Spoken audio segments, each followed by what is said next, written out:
दिल्लीतलं वातावरण जे आहे ते आज अगदीच खुलून गेलेलं आहे, कारण आज या वातावरणात देशभक्ती मिसळलेली आहे.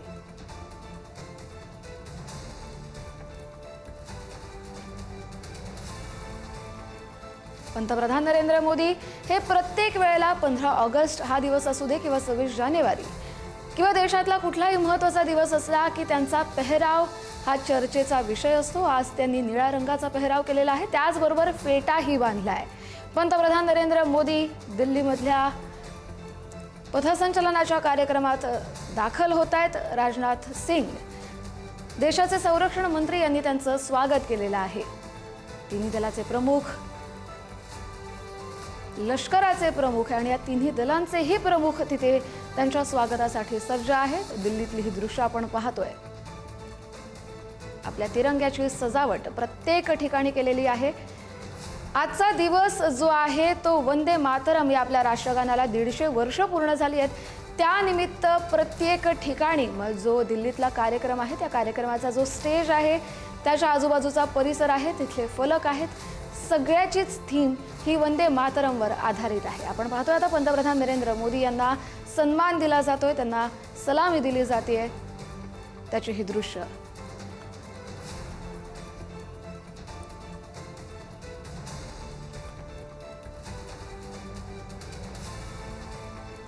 राष्ट्रीय युद्ध स्मारकावरती जाऊन पंतप्रधान नरेंद्र मोदी हे अभिवादन करतायत. अर्थात आपल्या देशाचं जे संरक्षण करतात त्यांच्यामुळेच आज आपण गुण्या गोविंदानं देशभरात नांदतोय.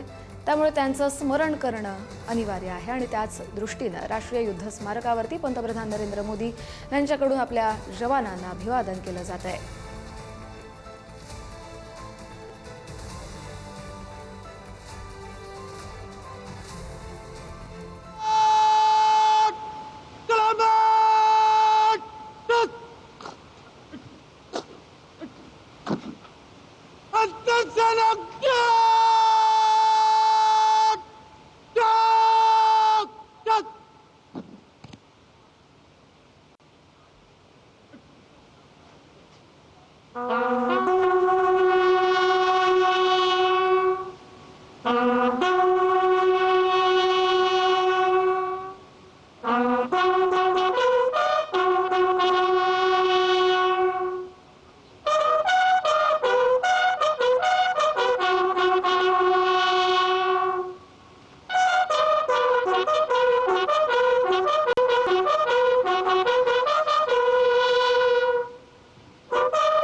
राष्ट्रीय युद्ध स्मारकावरची ही दृश्य पंतप्रधान नरेंद्र मोदी यांच्यासह लष्कराकडून आपल्या वीर जवानांना मानवंदना देण्यात आली आहे. त्यानंतर मौन पाळला जातोय.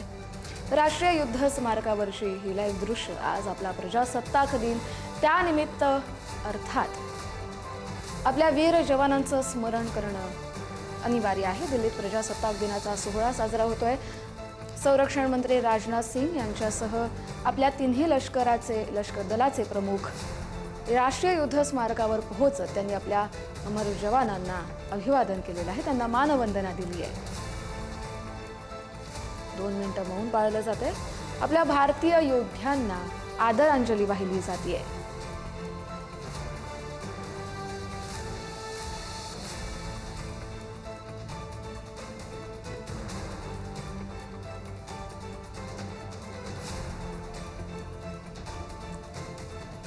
भारताचे पंतप्रधान नरेंद्र मोदी यांच्यासह तिन्ही दलाचे प्रमुख, संरक्षण मंत्री राजनाथ सिंग त्यांच्यासह इतर नेते आणि इतर मंडळी सध्या राष्ट्रीय युद्ध स्मारकावरती आपल्या अमर जवानांना आदरांजली वाहत आहेत.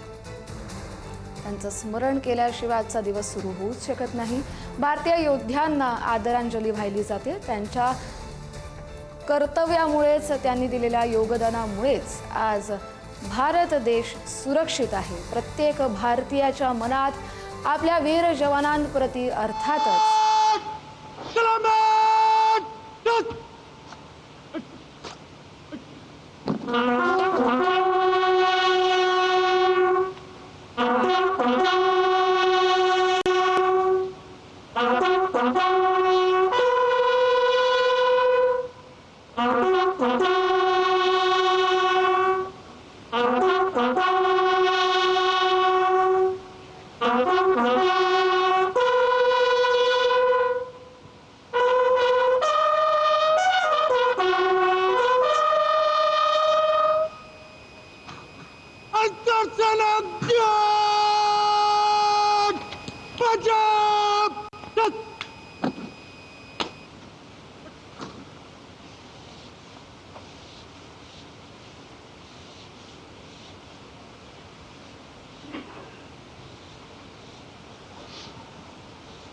दो मिनट की मौन मान का, सम्मान का, श्रद्धा का बार बार नमन.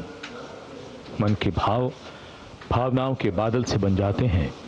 देश के हर पर्व पर, हर गर्व पर ये वीर शहीद सदा याद आते हैं. राष्ट्रीय समर स्मारक पर माननीय प्रधानमंत्री द्वारा अमर शहीदों को श्रद्धांजलि अर्पित की गई. भावुक कर देने वाला गौरवपूर्ण पल. याद बहुत आते हैं वो, हमेशा याद रहेगा उन वीरों का बलिदान. कैसे शब्दों में बांधें त्याग तुम्हारा, कैसे भावों के समंदर को समेटें हम जब देखते हैं नाम तुम्हारा. तुम मुझसे परिचित न थे, मैं भी तुमसे मिला न था. तुमने जीवन दे दिया मेरे लिए, रहूं मैं सुरक्षित हरदम और मेरे जैसे सब रहे सुरक्षित ये देश हमारा. मेरा तुम्हारा रिश्ता है अटूट, हमारी मातृभूमि एक है. तुम्हारा कर्म उत्कृष्ट है, तुम्हारा बलिदान श्रेष्ठ है. The wreath-laying ceremony here at the National War Memorial, a poignant and moving one.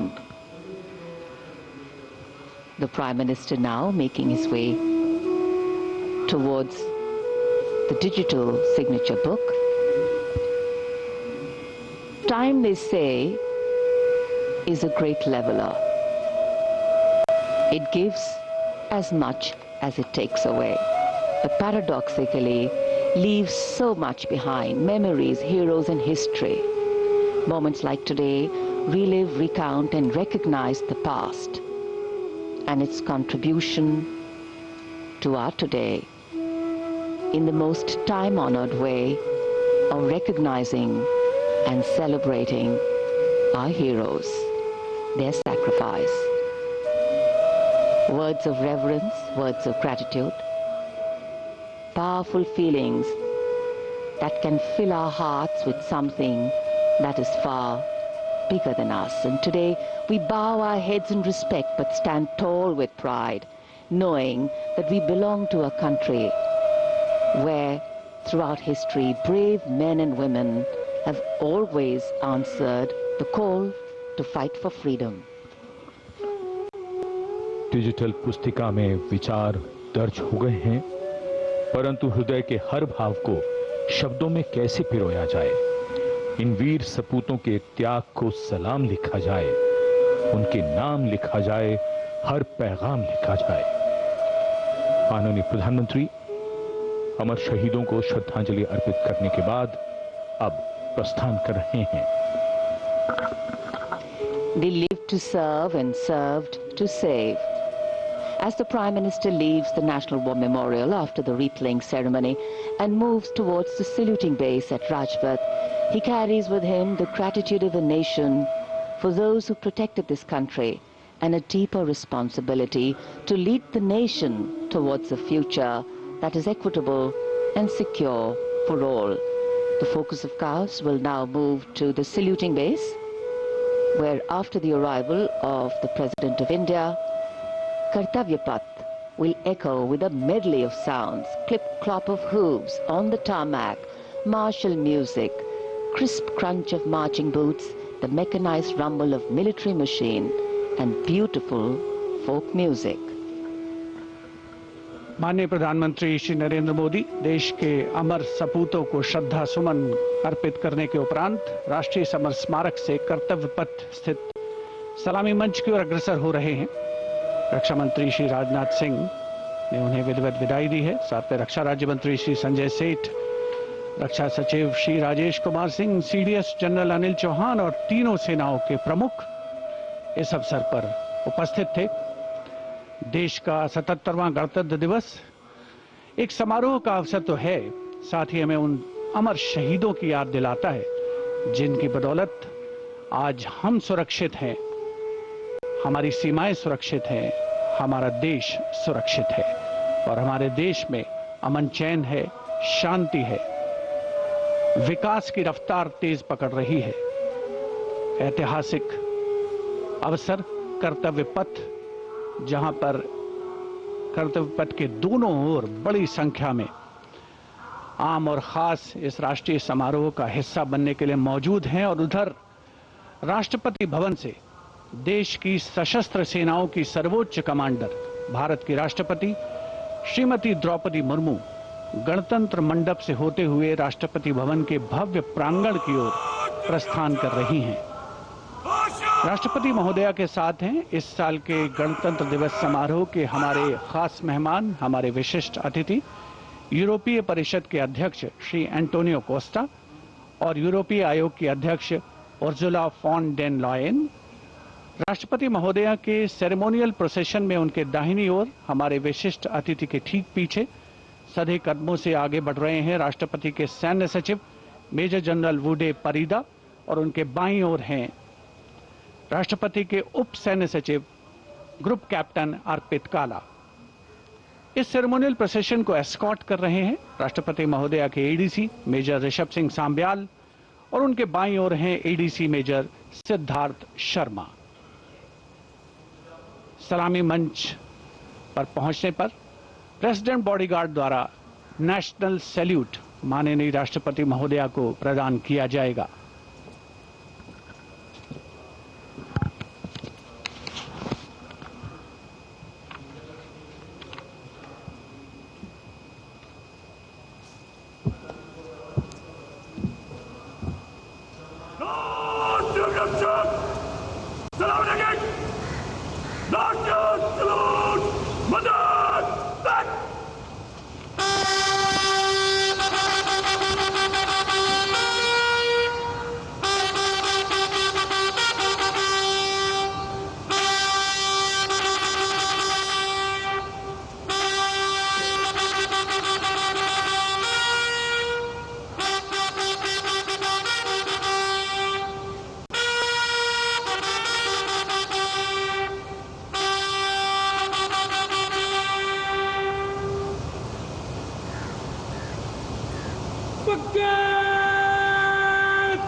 Rashtrapati Bhavan के भव्य प्रांगण में प्रेसिडेंट बॉडीगार्ड लाइन अप हैं और अब आगमन हो रहा है ऐतिहासिक बग्घी का, जिस पर देश की राष्ट्रपति माननीय श्रीमती द्रौपदी मुर्मू, हमारे इस वर्ष के गणतंत्र दिवस के विशिष्ट अतिथि यूरोपीय परिषद के अध्यक्ष श्री एंटोनियो कोस्टा और यूरोपीय आयोग की अध्यक्ष उर्जुला फॉन डेन लायन के साथ समारोह पूर्वक कर्तव्य पथ की ओर प्रस्थान करेंगे।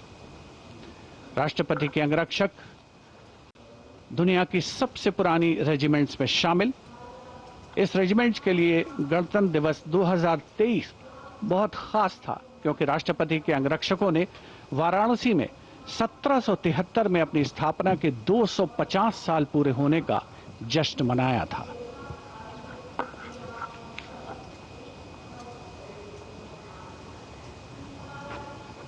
The President's bodyguard, which will escort the Supreme Commander, the President of India, to the saluting basin.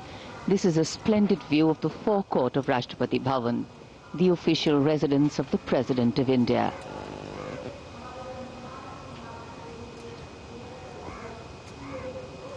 The President's bodyguard getting ready to take their positions. And just to give you a context of the placement,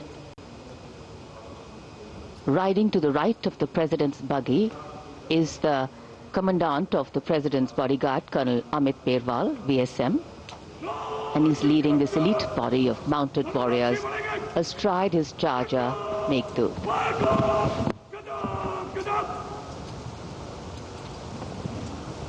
Colonel Amit Berwal gives the command, and to the left of the President's buggy will be riding the second in command, Lieutenant Colonel Angad Singh Thien, astride Arya. The presidential buggy, a symbol of India's rich history, traditions and culture, is being led by Naib Risaldar Jitendra, mounted on Longstride. For the officers and men of the President's bodyguard, their horses are a very important part of their lives. Magnificent bay and dark-colored war horses. And this is the senior-most regiment of the Indian Army. Going around the 44-meter tall Jaipur column.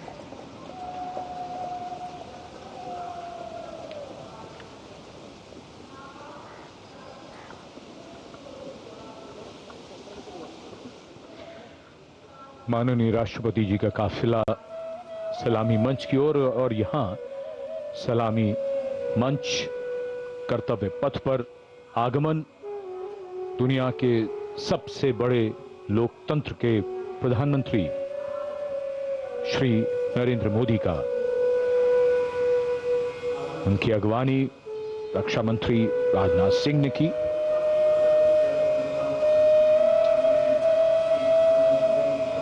सबका अभिवादन स्वीकार करते हुए माननीय प्रधानमंत्री, आज के समारोह के लिए मौसम बेहद शानदार,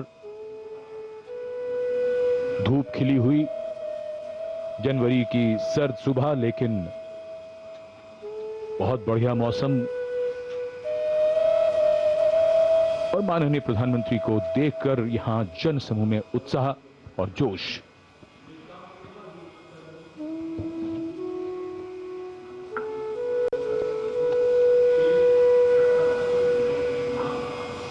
Prime Minister Narendra Modi having arrived at the saluting base,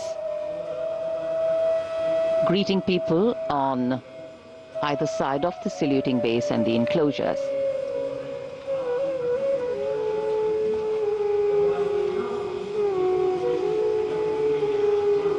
So the time for the parade to begin is coming closer. We now await the arrival of the Vice President of India, and then of course the President of India along with our chief guests.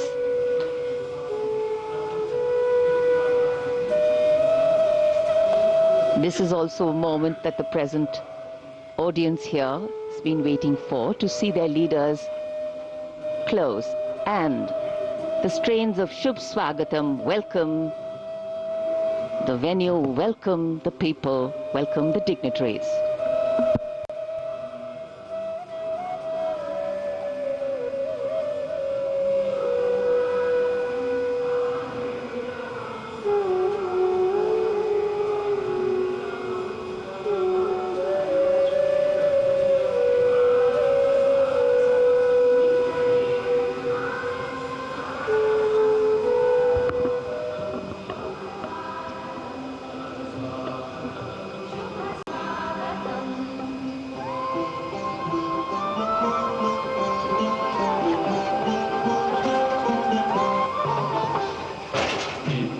कर्तव्य पथ पर आगमन देश के माननीय उपराष्ट्रपति जी Shri CP Radhakrishnan का।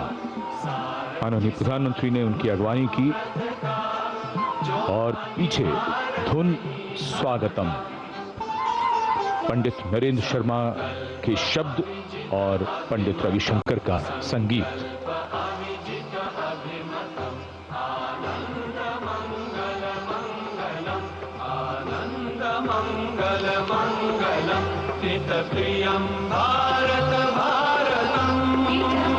Warm handshakes, warm greetings, deep respect, protocol, privilege, all on display here. And of course here, privilege of the President's bodyguard to escort the President of India to the saluting base.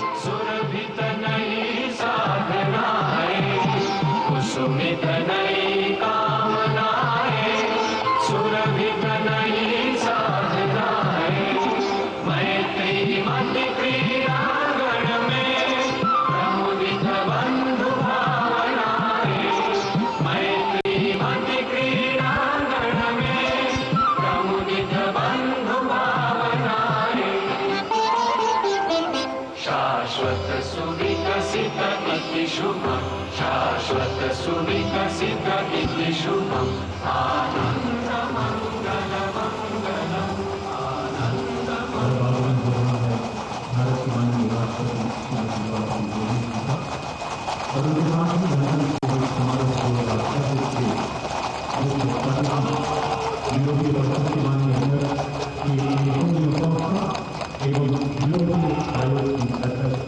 The President of India, Srimati Draupadi Murmu, with our chief guests, the President of the European Council, Mr. Antonio Costa, and the President of the European Commission, Madam Ursula von der Leyen, arriving here at the saluting base.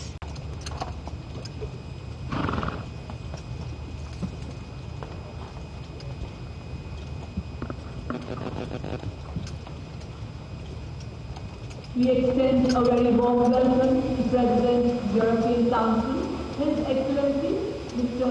Antonio Costa, a leading political figure recognized for It's always a proud moment for each and every one of us when we welcome our foreign friends, our foreign dignitaries, and special invitees here to celebrate along with us.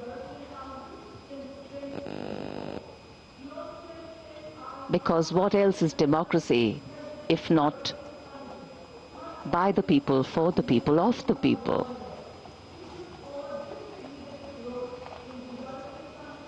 President Murmu, India's constitutional head, being welcomed here at the saluting base.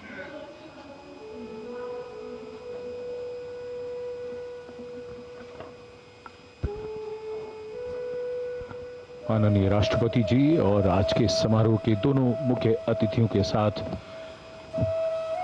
अभिवादन स्वीकार करते हुए उनका परिचय कराया जा रहा है। वरिष्ठ अधिकारियों और गण्यमान्य व्यक्तियों से यूरोप और भारत के संबंधों में एक महत्वपूर्ण अवसर, बदलते परिवेश में भविष्य की ओर एक सार्थक पहल। 76 साल पहले सन 1950 को सुबह 10:30 बजे 21 तोपों की आवाज ने ऐलान किया था कि भारत अब गणराज्य बन गया है। तब से हर वर्ष ये गूंज दुनिया सुनती है।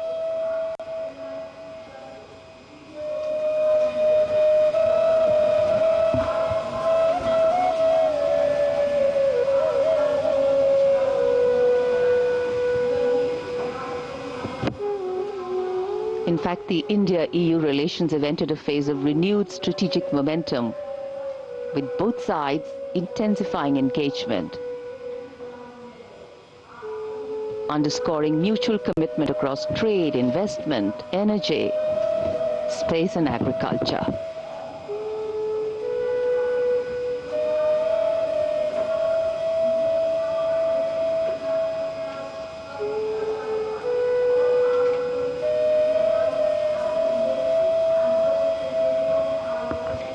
President's bodyguard now getting ready for the national anthem.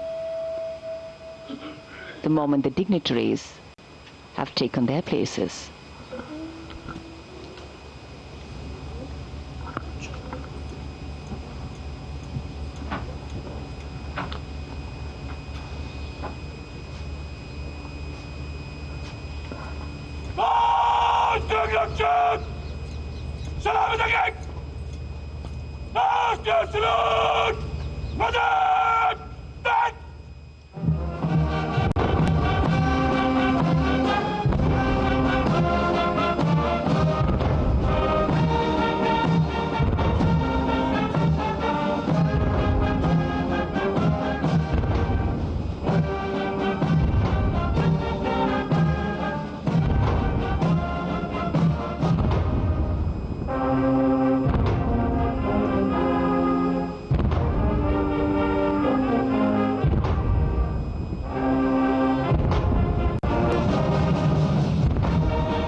As the President's bodyguard moves away in the direction of India Gate, the 21-gun salute still booming at Kartavya Path. And now the investiture ceremony.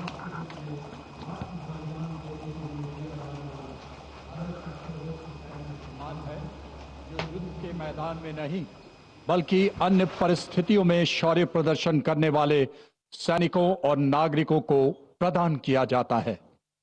सम्मानित अशोक चक्र पदक आकृति गोलाकार, पदक सोने से मढ़े कांस्य से निर्मित, पदक का व्यास 35 मिलीमीटर का, अग्रभाग पर 24 तीलियों का अशोक चक्र अंकित। यह चक्र निरंतर गतिशीलता, कर्तव्य और धर्म का प्रतीक होता है। चक्र के चारों ओर और कोई अतिरिक्त अलंकरण नहीं होता। यह उसकी सादगी और गरिमा को दर्शाता है। रिबन गहरे रंग का, मध्य रेखाएं नारंगी, हरा रंग जीवन, साहस और आशा का प्रतीक और नारंगी धारियां त्याग, बलिदान और राष्ट्र भक्ति का द्योतक। 29014 ग्रुप कैप्टन शुभांशु शुक्ला, उड़ान pilot. 29014 group captain Shubhanshu Shukla ने भारतीय वायुसेना की उड़ान शाखा में फाइटर पायलट के रूप में 17 जून 2006 को कमीशन प्राप्त किया और वर्तमान में वायुसेना मुख्यालय वायु भवन में पदस्थापित और 1 फरवरी 2020 से अंतरिक्ष संस्थान इसरो में प्रतिनियुक्त हैं। वे एक युद्धक विमान दल, फाइटर कॉम्बैट लीडर, एक प्रायोगिक टेस्ट पायलट हैं और वे प्रतिष्ठित गगनयान प्रोग्राम के लिए चुने गए गगन यात्रियों में से एक थे। 25 जून 2025 को एक्सियम 4 मिशन के तहत ग्रुप कैप्टन शुक्ला ने निडरता और आत्मविश्वास के साथ अंतर्राष्ट्रीय अंतरिक्ष स्टेशन ISS के लिए 20 दिनों की यात्रा के लिए आगे बढ़े, जो भारत के मानव अंतरिक्ष उड़ान कार्यक्रम के लिए एक मील का पत्थर साबित हुआ। वे अंतर्राष्ट्रीय अंतरिक्ष स्टेशन पर जाने वाले पहले भारतीय और 4 दशकों से भी अधिक समय के अंतराल के बाद अंतरिक्ष में यात्रा करने वाले दूसरे भारतीय बने। मिशन के दौरान आपने अंतर्राष्ट्रीय अंतरिक्ष स्टेशन में रहते हुए कई जटिल प्रयोग किए, जो कि सूक्ष्म गुरुत्वाकर्षण, मानव शरीर, मनोविज्ञान और अंतरिक्ष में इस्तेमाल होने वाले आधुनिकतम पदार्थों पर आधारित था। अंतरिक्ष यात्रा से जुड़ी अत्यधिक चुनौतियों और खतरों के बावजूद आपने अदम्य साहस का प्रदर्शन किया और पूरे मिशन के दौरान संयम बनाए रखा। आपने अंतरिक्ष के जोखिम से भरे प्रतिकूल वातावरण में अत्यधिक शारीरिक तनाव, विकिरण दुष्प्रभाव, मांसपेशियों की क्षति सहित अन्य स्वास्थ्य संबंधी गंभीर खतरे, बदली शारीरिक अवस्थाएं और मनोवैज्ञानिक तनाव का सामना करते हुए असाधारण साहस, असीम धैर्य और प्रशंसनीय मानसिक दृढ़ता का प्रदर्शन किया। ग्रुप कैप्टन शुभांशु शुक्ला को अदम्य साहस, उत्कृष्ट शौर्य के लिए अशोक चक्र से सम्मानित किया जाता है। Group captain Shubhanshu Shukla.